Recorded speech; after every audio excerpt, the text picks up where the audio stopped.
আজকে ঈদের দিন আমরা সবাই একত্র হতে পেরে অত্যন্ত আনন্দিত। আমার অবস্থা এমন, কারোর সঙ্গে দেখা করা আমার বড় কঠিন বিষয়। কাজে আজকে একসঙ্গে এতজনের সঙ্গে দেখা করার সৌভাগ্য পেয়ে আমি অত্যন্ত কৃতজ্ঞ। আমরা আজকে ঈদের মহা উৎসব আমরা পালন করছি। ঈদের বাণীটাই হলো নিজেদের মধ্যে সমঝোতা, অতীতকে পেছনে রেখে সামনের দিকে এগিয়ে যাওয়া। সমাজে এরকম যে একটা দিন আমরা স্থির করতে পেরেছি, আমাদের ধর্ম আমাদেরকে দিয়েছে, এটাই আমাদের জন্য একটা মস্ত বড় আশীর্বাদ। একটা দিন, এবং সেটা যেমন তেমন দিন না, যেমন তেমন ভাবে দেখা করলে হয় না, কোলাকুলি করতে হয়। এটাই ধর্মের বিধান। আমরা কোলাকুলি করি, সবাইকে আপন করে নেই। আজকের দিনটা আপন করে নেওয়ার দিন।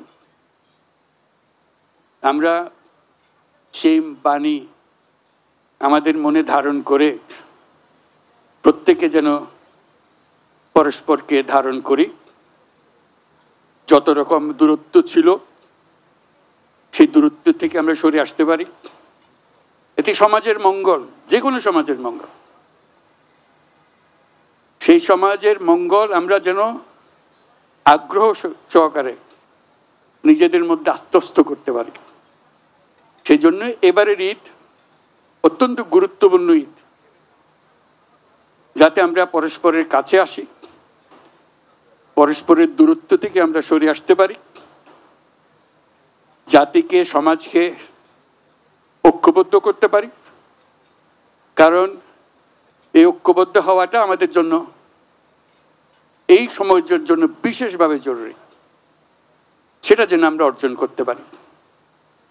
আজকের এই মিলন মেলায় আমরা সেই বাণী আত্মস্থ করে সামনের পথে অগ্রসর হব। আমরা পরস্পরের প্রতি সহনশীল হব। শুধু সহনশীল নয়, তার চাইতেও বেশি আমরা পরস্পরের সাথে বন্ধুত্বপূর্ণ সম্পর্ক স্থাপন করব। এর মাধ্যমেই সমাজে শান্তি আসে। বাংলাদেশে শান্তি অত্যন্ত জরুরি। সে কথাটা যেন আমরা মনে রাখি, প্রতিদিন মনে রাখি। আজকের দিনটা আমরা প্রতিদিন স্মরণ করি। আমরা দেশে শান্তি চাই, যাতে মানুষ নিজ মনে নিজের আগ্রহে দিন চলতে পারে, কারো ভয়ে, কারো ভীত হয়ে, কোনো ভয়ে ভীত হয়ে তাকে চলতে না হয়। আমরা সবাই সবার মঙ্গল কামনা করি। জাতির জন্য শান্তি চাই এবং পৃথিবীর জন্য শান্তি চাই। আমরা সারা পৃথিবীর জন্য আমরা শান্তি চাই।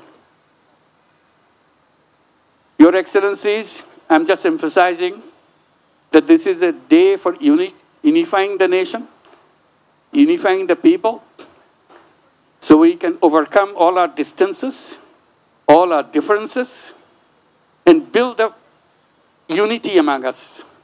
And the nation needs that unity, particularly this time that we are passing through our history. It's very important.